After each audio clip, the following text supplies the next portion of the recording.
हर हर Mahadev friends, जय Shri Radhe. Friends, मैं Madhavi astrologer आप सभी के लिए आज बहुत ही इंटरेस्टिंग टॉपिक लेकर के आई हूँ। जी हाँ, आप में से ना बहुत सारे डिवोटीज़ का क्वेश्चन होता है कि एकादशी व्रत को इतनी इम्पोर्टेंस क्यों दी गई है, एकादशी का व्रत क्यों करना चाहिए, या फिर हमें एकादशी कौन है ये बताइए। एकादशी माता की हम जय बोलते हैं, सभी क्यों बोलते हैं, कौन है एकादशी माता? आप में से बहुत सारे लोगों को नहीं पता होगा। तो आज मैंने सोचा क्यों ना आप लोगों के साथ, इतना पवित्र दिन है, एकादशी का दिन है, आज के आपके साथ कथा शेयर की जाए। एकादशी माता कौन है?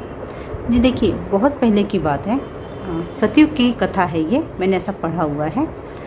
कृष्ण भगवान जी जो है ना, वो अर्जुन जी से बता रहे हैं ये कथा। सबसे पहले मैं आपको बता दूँ, अर्जुन जी पूछते हैं कि कृष्ण भगवान जी, एकादशी का इतना महात्म्य क्यों है और एकादशी कौन है? तो कृष्ण भगवान जी उनको बताते हैं एकादशी माता के बारे में। कृष्ण भगवान कहते हैं, एक बार सतयुग में एक मूर नाम का दैत्य था। जी हाँ, उसके पिताजी का नाम नाड़ीजंग था और वो चंद्रावती नगरी का राजा था। और जो मूर दैत्य था ना, वो काफ़ी तपस्वी था, उसने बहुत तपस्या की हुई थी। और फिर उसने जब तपस्या कर ली तो उसके बाद में उसने स्वर्गलोक पे आक्रमण कर दिया और वहाँ से सभी देवी देवताओं को उसने निकाल करके खुद वहाँ का राजा बन बैठा। अब जब स्वर्गलोक में इंद्र देवता थे और बाकी सब देवता, जब उनको निकाल दिया गया तो उनको कहाँ जाए? वो सब मिल करके ना अपने भोले बाबा के पास गए। जी हाँ, अपने भोले बाबा के पास जाओ तो सारे काम बन जाते हैं ना। बस वो सब मिलके भोले बाबा के पास गए, जा करके उनसे विनती की कि प्रभु, हमारे कष्ट को दूर करने का कोई उपाय बताइए। हमारे भोले बाबा, उनके इष्ट कौन है? जी हाँ, अपने प्रभु जी है ना, कृष्ण राम सब एक ही तो हैं।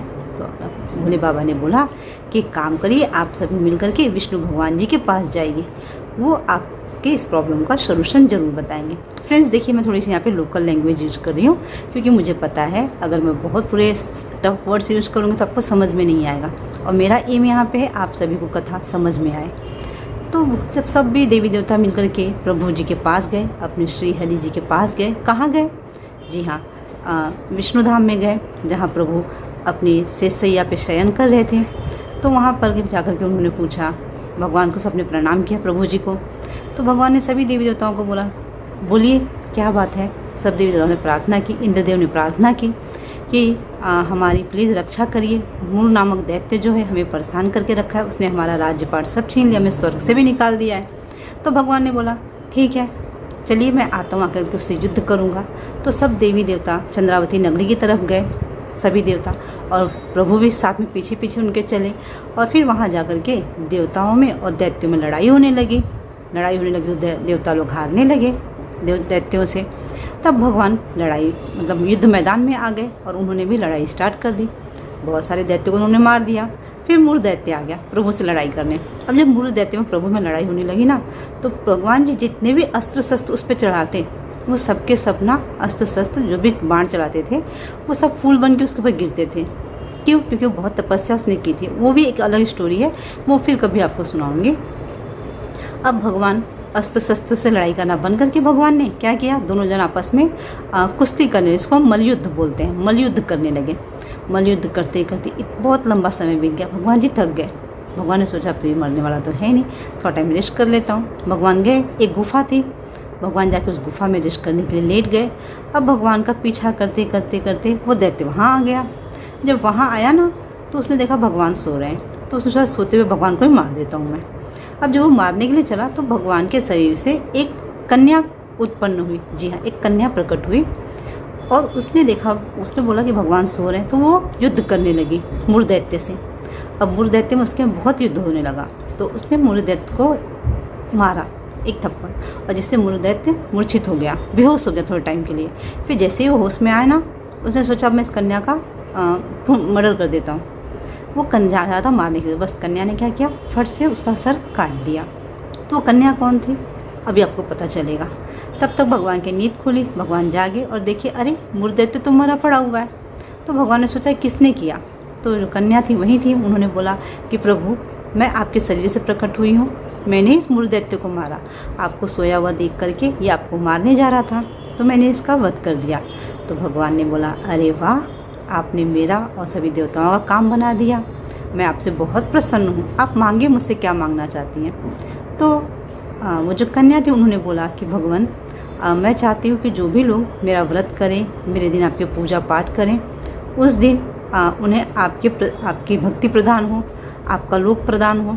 तो भगवान ने प्रसन्न होकर कहा कि कन्या, तुम मुझे हर तिथियों में सबसे ज़्यादा प्रिय हो।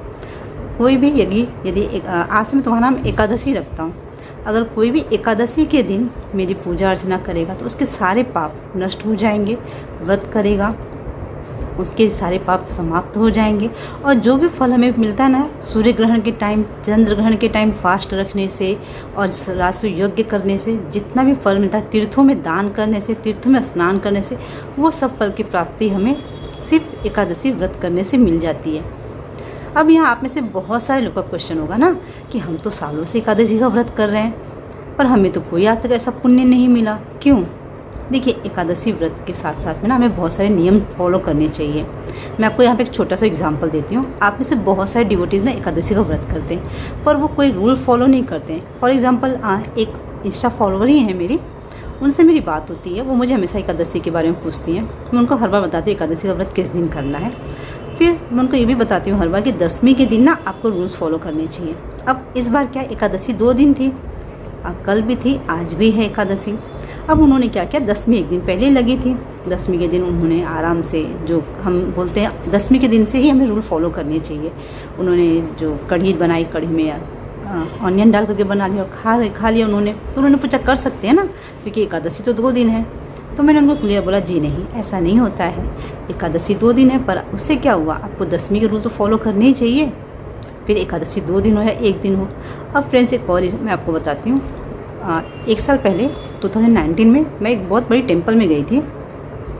वहाँ पे अब नाम नहीं लूँगी मैं, वो पूरा बहुत बड़ी फेमस टेम्पल है, वो ऑल ओवर वर्ल्ड में है उनके ब्रांचेस, भगवान जी के मंदिर। वहाँ पे ना उस दिन शनिवार का दिन था और एकादशी दूसरे दिन थी, पर सेम सिचुएशन थी कि एकादशी एक दिन पहले भी लग गई थी, मीन्स 10वीं तिथि वो एकादशी लग गई थी। अब वहाँ पे प्रसाद दिया जाता है, तो वहाँ पे उस दिन प्रसाद में खिचड़ी रखी गई थी। तो मैंने जो प्रसाद सर्व कर रहे थे, मैंने उनसे बोला, प्रभु जी आज तो एकादशी तिथि है, आप खिचड़ी का प्रसाद क्यों दे रहे हैं भक्तों को? तो उन्होंने बोला ना, जो प्रसाद दे रहे थे, कि नहीं नहीं, एकादशी कल है, उद्या तिथि से हम कल मानेंगे। तो मैंने बोला कि पर शास्त्रों में बोला गया है कि 10वीं तिथि हो ना, शाम से ही हमें सारे रूल्स फॉलो कर लेने चाहिए, 10वीं तिथि से ही हम चावल नहीं खाते हैं। तो फिर वो हट गए वहाँ से बिना कुछ आंसर किए हुए। देखिए क्या होता है ना, हमें नॉलेज नहीं होती है, हम नॉलेज हमारी सारी ख़त्म हो चुकी है। सच बोलो तो मैं देखती हूँ किसी को कोई नॉलेज, बहुत कम लोगों को नॉलेज है शास्त्रों की बस। और कुछ लोग जिनको है भी वो डर से बोलते नहीं, सोच के कि कौन सारे प्रॉब्लम्स में फंसे, मैं बोल दूंगा या मैं बोल दूंगी तो लोग मेरे ऊपर आ जाएंगे। ऐसा नहीं सोचना चाहिए। धर्म के लिए हमेशा हमें खड़े रहना चाहिए, हमारे धर्म के लिए, और हमें बोलना चाहिए।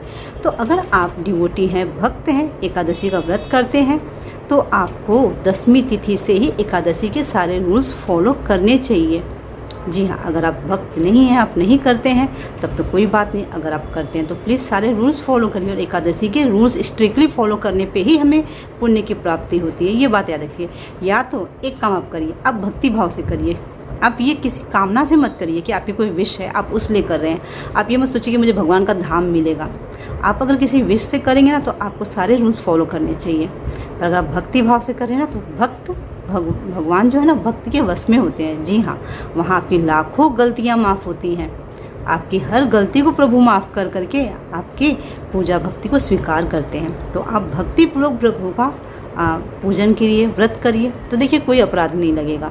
पर भक्ति क्या होती है, सिर्फ एकादशी के दिन ही करेंगे ताकि व्रत में अपराध नहीं हो, क्षमा हो जाए? जी नहीं। भक्त वो होते हैं ना जो हर समय प्रभु के बारे में सोचते हैं, जिनका मन निर्मल पवित्र होता है। अपने मन को निर्मल पवित्र करिए, देखिए प्रभु अपने आप मिलते हैं। फ्रेंड्स, ये थी छोटी सी आज की कथा। अगर आप लोग को अच्छी लगी है तो मेरी आपसे रिक्वेस्ट है, इसको आप शेयर करें और भी डिवोटीज़ के साथ में। और अगर आपके कोई क्वेश्चन है तो आप मुझे कर सकते हैं। फ्रेंड्स, एक और इम्पॉर्टेंट बात मुझे याद आई। जी हाँ, आप में से बहुत सारे डिवोटीज़ ना व्रत तो करते हैं एकादशी का, पर वो उनको पारण टाइम नहीं मालूम होता। वो पारण टाइम में ही हमें एकादशी का व्रत का पारण करना चाहिए। और मैंने कुछ ऐसे भी लोग देखे हैं ना जिनको पारण टाइम पता है, पर वो क्या बोलते हैं, अरे ये सब बातें फालतू की हैं, पारण टाइम में नहीं, जब हमें मन करेगा हम सुबह उठेंगे दूसरे दिन एकादशी के, नहा करके भगवान की पूजा करके जो मन आएगा वो खा लेंगे। ऐसा नहीं होता है, वो आपका सिर्फ आप अपने मन की खुशी के लिए आप व्रत कर रहे हैं। जो रूल्स बताए गए हैं, जैसे आप एग्ज़ाम देने जाते हो तो आप एग्ज़ाम में क्या करोगे, क्वेश्चन के आंसर में आप क्वेश्चन ही लिख दोगे कि नहीं मेरा तो मन है आंसर की जगह क्वेश्चन ही लिखने का, मुझे मार्क्स मिलने चाहिए। ऐसा नहीं होता, हर चीज़ के रूल बने हुए हैं, रूल फॉलो करिए ना। अगर आपने पूरे दिन व्रत रखा है तो एक पारण समय होता है, पारण समय में पारण करने में क्या प्रॉब्लम है, कोई प्रॉब्लम नहीं है।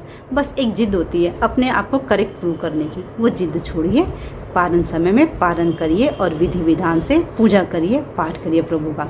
और एकादशी वाले दिन ना ज़्यादा भजन कीर्तन करिए। अगर आप व्रत नहीं भी कर रहे हैं, आप में से बहुत सारे लोग देखिए एकादशी कथा अवेलेबल होती है यूट्यूब पे, मेरी भी है जो मैं डालती हूँ अपने यूट्यूब चैनल पे, और भी बहुत सारे भक्तों की है।